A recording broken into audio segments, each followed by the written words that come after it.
लहान मुलांसाठी Covid ward अनेक ठिकाणी तयार होत आहेत, पण या वॉर्ड सारखा एकही नाही।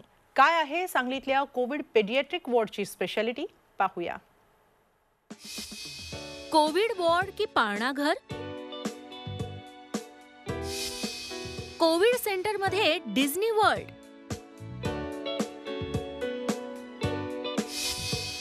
लहान मुलांचा वॉर्ड असा असावा।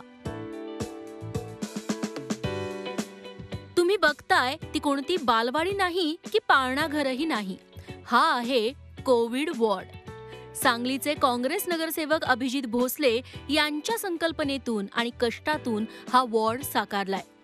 कोविड संक्रमित मुलांचं मनोरंजन व्हावं यासाठी भिंतीवर कार्टून रेखाटली गेली आहेत। विविध प्रकारची खेळणी आहेत, झोपाळे, घसरगुंड्या आहेत, त्यामुळे कोरोनाची लागण झालेली असतानाही हसत खेळत मुलांना इथं उपचार घेता येत आहेत। मुलांच्या भावविश्वाचा, त्यांच्या मानसिकतेचा, त्यांच्या पूर्ण मनाचा विचार करून या ठिकाणी खेळणी असतील, त्यानंतर त्याच्यासाठी आसपासच्या भिंती असतील, तर भित्तिचित्र असतील, त्यानंतर इथं या ठिकाणी टीव्ही सुद्धा, त्याच्यावरती कार्टून चॅनल्स वगैरे या सगळ्या गोष्टींचा विचार करून हे सेंटर उभं केलं गेलं। आज या ठिकाणी जवळपास 9 रुग्ण उपचार 9 मुलं उपचार घेत आहेत। या 9 मुलांच्याकडे कुठेही बघितल्यानंतर असं वाटत नाही की ते कोरोना बाधित आहेत किंवा त्यांना कोरोनासाठी उपचार घ्यायला त्यांना इथं आणलेलं आहे।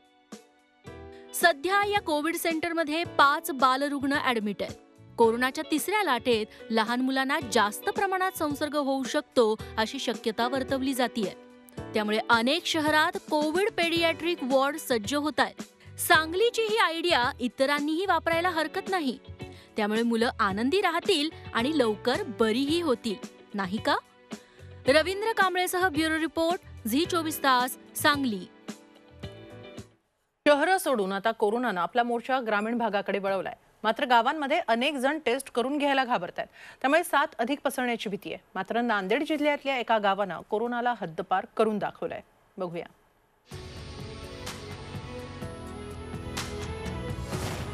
कोरोना मुक्तीचा नांदेड पॅटर्न।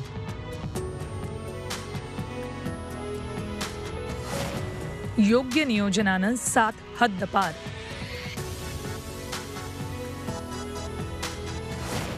भोसी गावानं घालून दिला आदर्श। नांदेडच्या भोकर तालुक्यातलं हे 6000 लोकवस्तीचं गाव। भोसी गावामध्ये मार्च अखेरीला कोरोनानं शिरकाव केला। एका लग्न समारंभातून गावी परतलेला एक जण कोरोना घेऊन आला, पण त्याच्या संपर्कात आलेले लोक दवाखान्यात टाकतील या भीतीनं चाचण्या करून घेत नव्हते। अखेर जिल्हा परिषद सदस्य प्रकाश भोसीकर यांनी ग्रामपंचायत सदस्य, गावातील प्रतिष्ठित आणि आरोग्य यंत्रणेतील अधिकाऱ्यांची एकत्र बैठक बोलावली।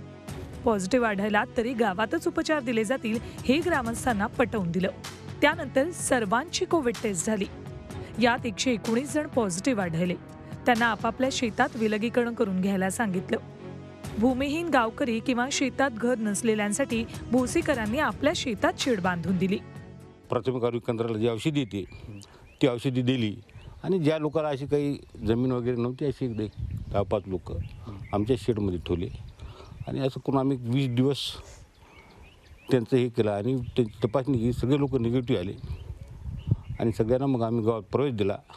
आज 2 महिने झाला आमच्या गावामध्ये एकही रुग्ण नाही। शेतात क्वारंटीन असलेल्यांची नियमित तपासणी, औषधोपचार केले। त्यांच्या जेवणाची व्यवस्थाही शेतावरच करण्यात आली। 119 जणांपैकी कुणीही अत्यवस्थ झालं नाही आणि गावात अन्य कुणालाही लक्षणं आढळली नाही। पॉझिटिव्ह रुग्णांपासून इतरांना वेगळं ठेवण्यात गावाला यश आलं। 15 दिवसांनी टेस्ट केल्यानंतर सर्वजण कोरोनामुक्त झाल्याचं आढळलं। आता गेल्या 2 महिन्यांपासून भोसी गाव कोरोनामुक्त झालंय। तपासणी केल्यानं शेताकडे वाटलं, शेताकडे इकडल्या आखाड्या 20 दिवस राहिले तिथं शेतातच आम्ही राहिले सगळे। मग आम्ही गावात काही गेलो नाही, थोडंफार गेले, सामान घेऊन आणलं, शेतात राहिले आम्ही। जे काही पॉझिटिव्ह रुग्ण आलेत त्यांनी सर्वांनी शेतात राहिल्यामुळं आम्ही यशस्वी झालो। आपल्या गावातल्या कोरोना बाधितांना वेळीच वेगळं ठेवून भोसी गावानं साथ पसरू दिली नाही। आता हाच भोसी पॅटर्न जिल्ह्यात हॉटस्पॉट झालेल्या सर्व गावांमध्ये राबवण्याचा निर्णय मुख्य कार्यकारी अधिकारी वर्षा ठाकूर यांनी घेतलाय। कोरोनाला हरवण्यासाठी सामाजिक अंतर अत्यंत महत्त्वाचं आहे आणि याचाच बोध घेत भोसी या गावकऱ्यांनी आपल्या शेतात राहण्याचा निर्णय घेतला आणि फक्त महिनाभरातच हे गाव 100% कोरोना मुक्त झालेलं आहे। याच गावाचा आदर्श राज्यातील सर्व गावांनी घेतल्यास कोरोना सहज हद्दपार होऊ शकतो। सतीश मोहिते, झी 24 तास, भोसी, नांदेड. कोरोनानं दुसऱ्या लाटेत नागपूर शहराबरोबर ग्रामीण भागातही मोठं थैमान घातलं. मात्र कोरोनाला आळा घालण्यात नागपूर जिल्ह्यातील कढोली गाव यशस्वी ठरलंय. कोरोनाला रोखताना प्रशासनावर अवलंबून न राहता नागरिकांनी विविध उपाययोजना राबवल्या. पाहूया हा रिपोर्ट. गाव करील ते राव काय करील. कोरोना विरुद्धची लढाई कढोलीने जिंकली.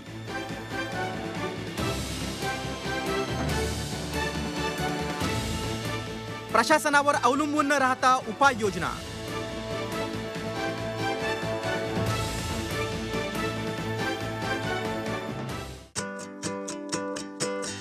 नागपूर भंडारा महामार्गालगतचं कढोली गाव. शहरालगत असलेल्या या गावानं कोरोनाला रोखण्यात यश मिळवलंय. कोरोनाला हद्दपार करण्यासाठी राबवलेल्या उपाययोजनांमुळे कढोली चर्चेत आले. कोरोनाच्या भीषण संकटात या गावानं असं काय केलं की इतर गावांसाठी नक्कीच प्रेरणादायी ठरलंय. जिल्ह्यातील वाढत्या कोरोना रुग्णसंख्येनं 5000 लोकसंख्येचं कढोली गावी धास्तावलं होतं. सरपंच प्रांजल वाघ यांनी कोरोना परिस्थिती हाताळण्यासाठी एक बैठक बोलावली. गावातून कोरोनाला हद्दपार करण्याचा सर्वांनी या बैठकीत निर्णय घेतला आणि त्याची यशस्वीपणे अंमलबजावणी केली. ज्यांचा स्कोर 10च्या खाली होता अशा लोकांना विलगीकरण केंद्रामध्ये घेण्यात आलं. त्या लोकांना सर्व सुविधा देण्यात आल्या. सकाळच्या काढ्यापासून चहा नाश्ता ते जेवणापर्यंत अशी सगळी मोफत व्यवस्था लोकवर्गणीतून आमच्या विलगीकरण केंद्रामध्ये करण्यात आली. सर्व राजकीय मतभेद विसरून 20 सदस्यांची एक समिती तयार करण्यात आली. या समितीनं नियमांची कडक अंमलबजावणी केली. लोकवर्गणीतून 70,000चा निधी उभारला. गावातच विलगीकरण केंद्र उभारलं. या विलगीकरण केंद्रात ऑक्सिजन सिलेंडरसह प्राथमिक सुविधा पुरवण्यात आल्या. गावातील बाजार बंद करण्यात आला. स्पेशल टीमकडून गरजूंना आवश्यक खाद्य सामुग्रीचं आणि इतर साहित्याचं वाटप करण्यात आलं. आरोग्य टीमकडून घरोघरी जाऊन जनजागृती करण्यात आली. कठोरपणे नियमांचं पालन करण्यात आलं. व्हॉट्सअप ग्रुपच्या माध्यमातून जनजागृती करण्यात आली. लसीकरण मोहिमेतही कढोली गावानं बाजी मारली. गावातच लसीकरण कॅम्प लावण्यात आला.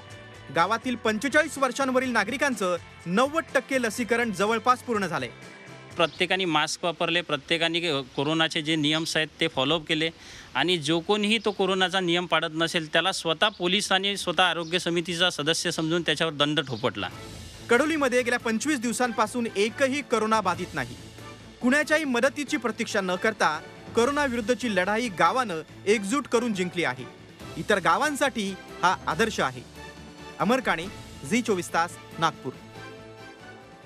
कोरोनाच्या रूपानं धुळ्याच्या माकडे दाम्पत्यावर काळानं झडप घातली. त्यांची 2 मुलं अनाथ झाली. मुलांचं मायेचं छत्र हरपलं, पण समाजातला मायेचा ओलावा अजूनही आटलेला नाही. त्याचीच ही कहाणी.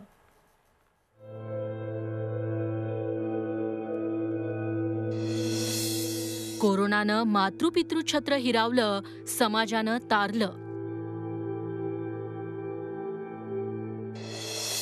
आई वडील गमावलेल्या मुलांना समाजाचा आधार.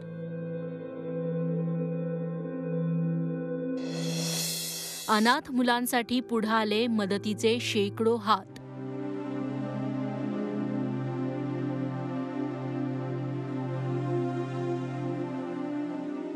धुळ्यात राहणारं हे चौकोनी कुटुंब.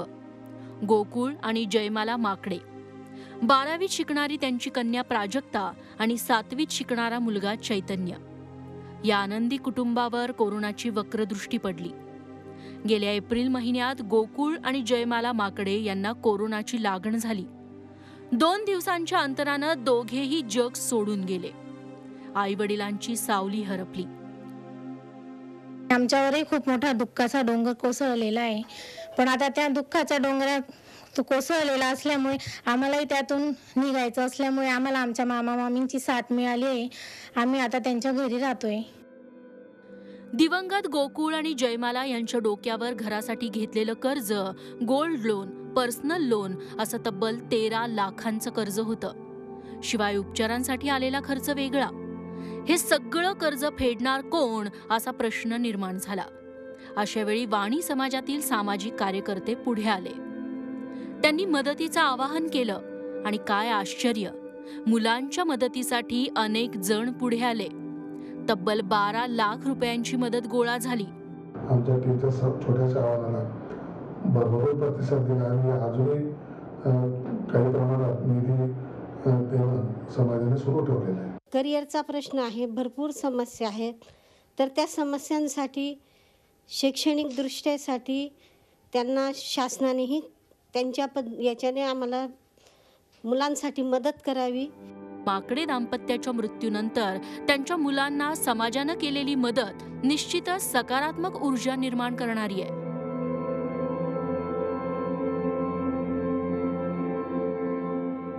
आता या दोघी मुलांना त्यांचे मामा सांभाळत असले तरी त्यांच्या उज्ज्वल भवितव्यासाठी त्यांना भरभरून आर्थिक मदत मिळण्याची गरज आहे. समाजातील इतर घटकही त्यांना मदत करतील आणि त्यांचं भवितव्य उज्ज्वल करतील हीच अपेक्षा. प्रशांत परदेशी, झी मीडिया, धुळे. विद्यार्थ्यांनी फी भरली नाही म्हणून तगादा लावणाऱ्या शाळांची संख्या कमी नाही. इतकंच नाही तर फीसाठी विद्यार्थ्यांना घरी पाठवण्याचे अनेक प्रकार समोर आलेत. पण मुंबईतल्या एका मुख्याध्यापिकेनं या सगळ्याला छेद देत सर्वांसमोर आदर्श घालून दिलाय. असं काय केलंय या मुख्याध्यापिकेनं, पाहूया हा रिपोर्ट. लॉकडाऊन काळात गरीब विद्यार्थ्यांना मदतीचा हात. मुख्याध्यापिकेनं जमवले 40 लाख. 200 विद्यार्थ्यांची भरली फी. या आहेत शर्लिन उदयकुमार, मुंबईतल्या पवई न्यू इंग्लिश शाळेच्या मुख्याध्यापिका. कोरोना संकटात जिथं अनेक शाळा फीवाढीसाठी विद्यार्थ्यांमागे तगादा लावतायत, तिथं शर्लिन यांनी आपल्या सेवाभावी वृत्तीतून सगळ्यांसमोर आदर्श घालून दिलाय. लॉकडाऊनमुळे रोजगार नसल्यानं ज्या विद्यार्थ्यांना फी भरणं शक्य झालं नाही, अशा विद्यार्थ्यांसाठी त्यांनी थोडके नव्हे तर तब्बल 40 लाख रुपये जमवले. त्यातून 200 विद्यार्थ्यांची शाळेची फी तर भरली गेलीच, शिवाय विद्यार्थ्यांचं शैक्षणिक नुकसानही टळलंय.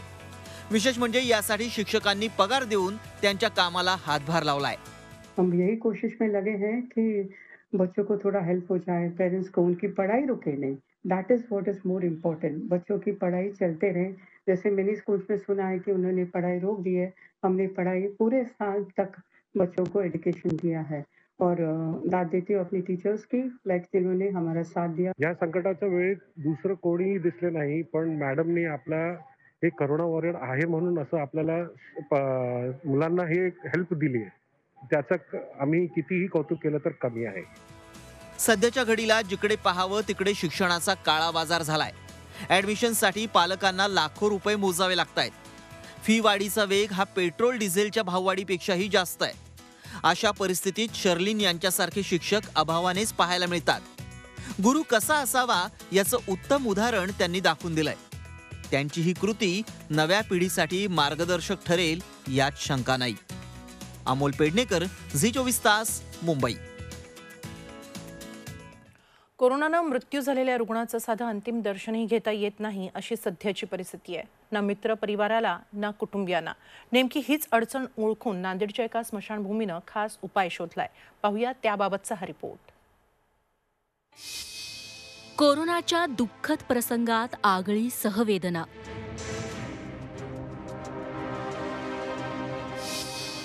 सीसीटीव्हीतून घ्या कोरोना मृतांचं अंतिम दर्शन.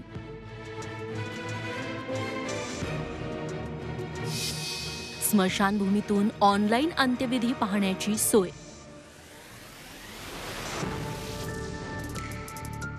कोरोना संसर्गाच्या भीतीनं तसंच लॉकडाऊनमुळे अनेकांना इच्छा असूनही प्रियजनांच्या अंत्यविधीला उपस्थित राहता येत नाही. या अडचणीवर नांदेडच्या गोवर्धन घाट स्मशानभूमीनं खास उपाय शोधलाय. या स्मशानभूमीत 8 हाय डेफिनेशन सीसीटीव्ही कॅमेरे बसवण्यात आलेत. त्यातून मृतांचं अंत्यदर्शनही घेता येतं, तसंच ऑनलाईन अंत्यविधीही पाहता येतो. घरी बसल्या त्याला अंत्यविधीचं त्यांना दर्शन व्हावं.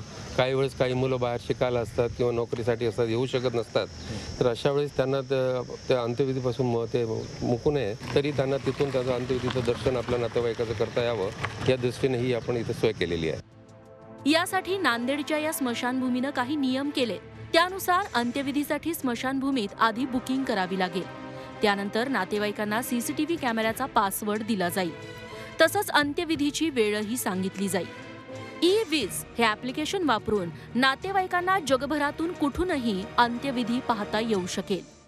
आमच्या प्रतिष्ठानच्या ऑफिसमध्ये येऊन त्यांना नाव नोंदणी करावं लागते. इथे जे आमचे पिंजरे असतात ते बुक करावं लागते. मग ते आल्यानंतर त्यांना आमच्यातर्फे एक पासवर्ड दिला जाईल की बाबा तुमचे कोणी नातेवाईक बाहेर असतील तर त्यांना हे पासवर्ड द्या. मग ते तिथं बसून सुद्धा अंत्यविधी पाहू शकतात. एखाद्या शुभ प्रसंगाला उपस्थित राहता आलं नाही तरी अंत्यविधीसारख्या दुःखद प्रसंगी आवर्जून उपस्थित राहण्याची आपली संस्कृती. कोरोनाच्या महामारीत ते जपणं अवघड झालंय, पण गोवर्धन घाट स्मशानभूमीनं त्यावर शोधलेला पर्याय निश्चितच दिलासा देणार आहे. कोरोनाच्या या काळात आपल्या जीवलगांचं अंतिम दर्शनही अनेकदा होऊ शकत नाही. मात्र यावर मात करत नांदेडच्या स्मशानभूमीने तंत्रज्ञानाचा उपयोग करत एक चांगला उपाय शोधून काढलेला आहे. घर बसल्यास आपल्या आप्तेष्टांचं अंतिम दर्शन घेण्याची सोय या शांतीधाम स्मशानभूमीने निर्माण करून दिली आहे. सतीश मोहिते, झी24 तास, नांदेड.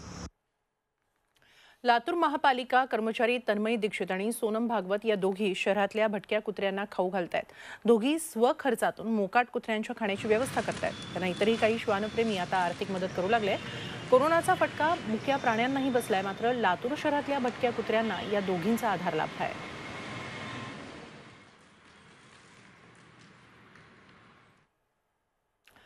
लॉकडाऊनमध्ये नागपूरमध्ये भटक्या कुत्र्यांसाठी मेजवानी सुरू आहे. इथे एक प्राणी मित्र दररोज भटक्या कुत्र्यांना मटण आणि चिकनची बिर्याणी देतोय. त्याचं हे प्राणी प्रेम नागपूरमध्ये चर्चेचा विषय बनलाय.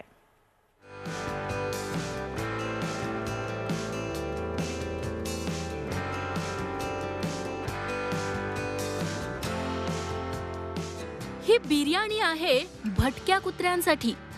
दररोज संध्याकाळी 5 वाजता नागपूर शहरातल्या कुत्र्यांना अशी खास मेजवानी मिळते आणि त्यांच्या या मेजवानीचा भेद दररोज आखतायत प्राणी मित्र रणजित नाथ. गेल्या 12 वर्षांपासून ते न चुकता भटक्या कुत्र्यांना खाऊ घालतायत.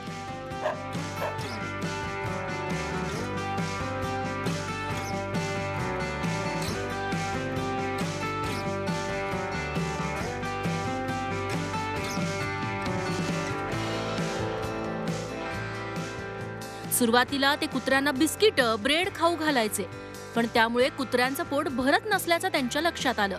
मग त्यांनी कुत्र्यांना थेट मटण आणि चिकनचा रतीब सुरू केला.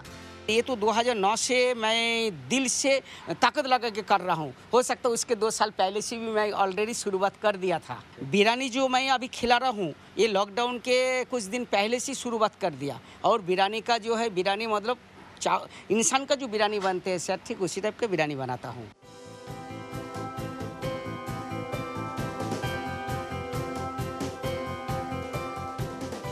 रणजित नाथ दररोज 200 कुत्र्यांना 40 किलोंची बिर्याणी देतात. नागपुरातील मटण चिकन विक्रेते त्यांना दररोज उरलेलं मटण देतात. तर काही मित्रांनी तांदळाची व्यवस्था केली आहे. अन्नाची नासाडी होऊ नये म्हणून कुत्र्यांना प्लेटमध्ये बिर्याणी दिली जाते.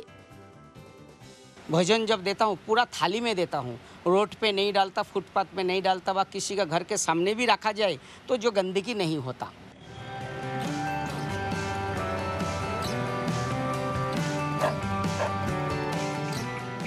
कुठल्याही प्रसिद्धीची अपेक्षा न ठेवता रणजित नाथ यांनी अविरतपणे आपला उपक्रम सुरूच ठेवलाय. कुत्र्यांना मेजवानी देणाऱ्या या अवलियाचं कौतुक करावं तेवढं कमीच. अमर काणेसह ब्युरो रिपोर्ट, झी24 तास, नागपूर. ग्रामीण भागातील लोकांमध्ये कोरोना आणि लसीकरणाबाबत अनेक गैरसमज आहेत. हिंगोलीच्या अंजनवाडा ग्रामपंचायतीनं जास्तीत जास्त लोकांनी लस घ्यावी म्हणून लस घेणाऱ्या आणि कोरोनाची चाचणी करणाऱ्या प्रत्येकाचा 5 लाख रुपयांचा विमा उतरवायला सुरुवात केली आहे. चाचणी आणि लसीकरण करण्यास नागरिक आता पुढे येत आहेत. नागरिकांच्या आरोग्यासाठी विमा उतरवणारी अंजनवाडा ही देशातली पहिलीच ग्रामपंचायत असावी. 1800 लोकवस्तीचं अंजनवाडा गाव हे आदिवासी बहुल आहे.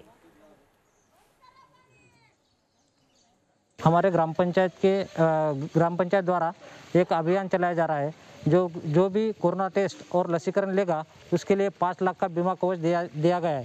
ग्रामपंचायतीतर्फे 5 लाखापर्यंतचा बीमा काढण्यात येत आहे आणि याच्यासाठी लागणारी जे हे रक्कम जे प्रीमियमची रक्कम ते ग्रामपंचायत स्वनिधीतून अदा करते आहेत.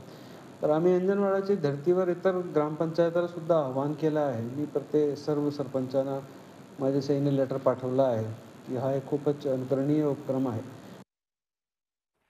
कोरोना काळात अनेक जण आपापल्या परीनं रुग्णांना मदत करतायत. मुंबईतील 10वीत शिकणारे अर्णव गुप्ता आणि रनई लोणकर या 2 मित्रांनी म्युकरमायकोसिसवर उपचार घेत असलेल्या रुग्णांसाठी मदतीचा हात पुढे केलाय. 2,80,000 रुपयांचा मदत निधी त्यांनी जमा केलाय. आपला पॉकेट मनीही त्यांनी दिलाय. मुंबईच्या कॅथेड्रल अँड जॉन कॉनन शाळेत ही दोन्ही मुलं शिकतायत. सामाजिक बांधिलकी जपत त्यांनी आदर्श निर्माण केलाय.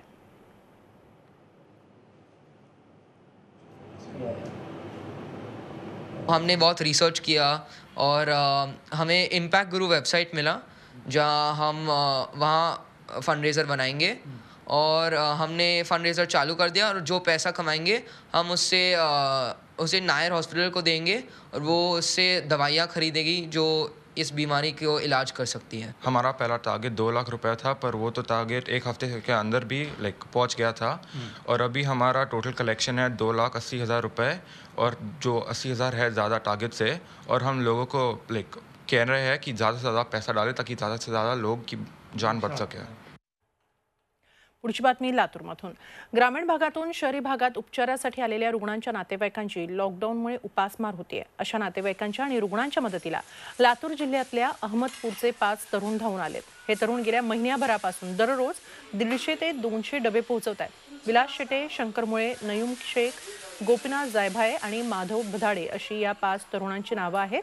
कोविड काळात त्यांनी सुरू केलेलं समाजकार्य निश्चितच इतरांसाठी प्रेरणादायी आहे.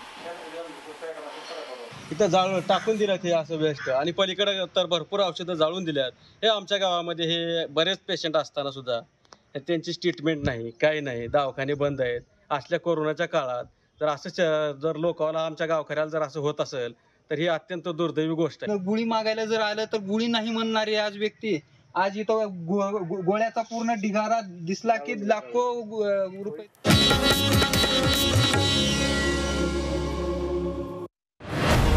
ताडोबातल्या वाघिणीची चाल म्हणजे